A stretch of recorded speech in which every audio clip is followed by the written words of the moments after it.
Welcome to the first edition of They Don't Teach Corporate in College, Reader Questions Answered. In this series, I'm going to be answering some of the questions that have come in from the wonderful and dedicated readers of They Don't Teach Corporate in College.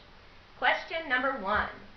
In situations where a candidate is genuinely desperate for a job, is negotiating worth the risk?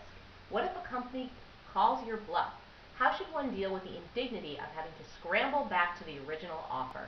I think this is a fantastic question, and folks, even in this economy, you should absolutely ask for the money that you want up front. If you don't ask, you won't get.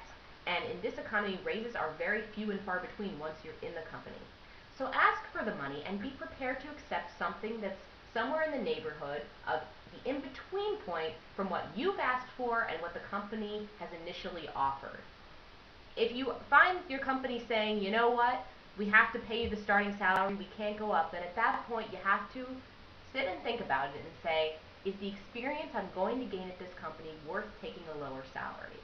And if it is, then you take the lower salary. Remember, it can't hurt to ask. Even if they call your bluff, you always have the option of accepting the lower offer. They're not going to think less of you for asking more up front unless it's an outrageously high number. Thanks, great question. Question number 2.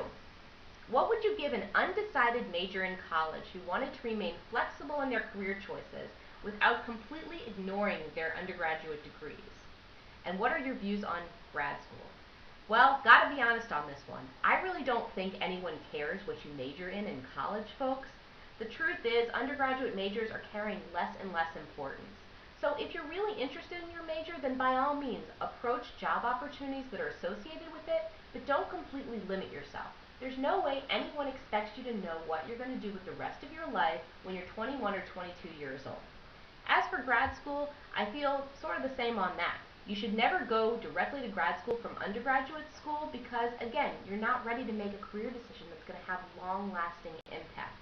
Take a few years, go out in the workforce, find out the type of work that you enjoy and want to do for the long term, and then figure out what is grad school going to bring me in terms of opportunities, in terms of pay that I'm going to get once I receive this degree.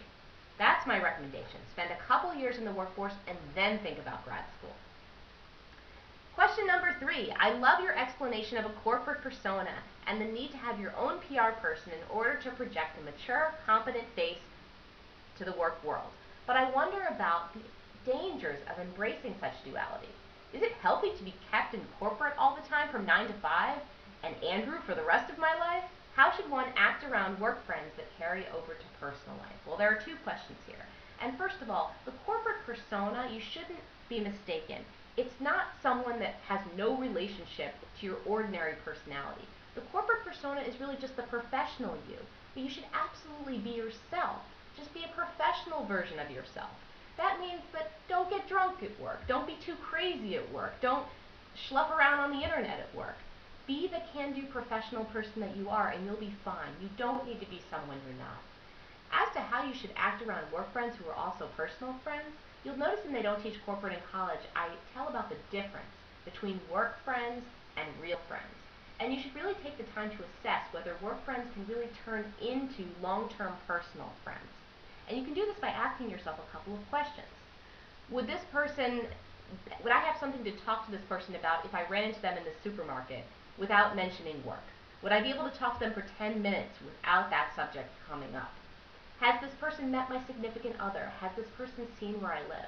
And if the answer to this question is no, or to these questions is no, then you want to take a step back and decide whether it's really appropriate to trust that person with your secrets, with your feelings now. Now, just because someone's a work friend doesn't mean they can't develop into a real friend over time, but you do want to tread that line very carefully. Thanks so much for joining me for the first edition of They Don't Teach Corporate in College Reader Questions Answered, and stay tuned for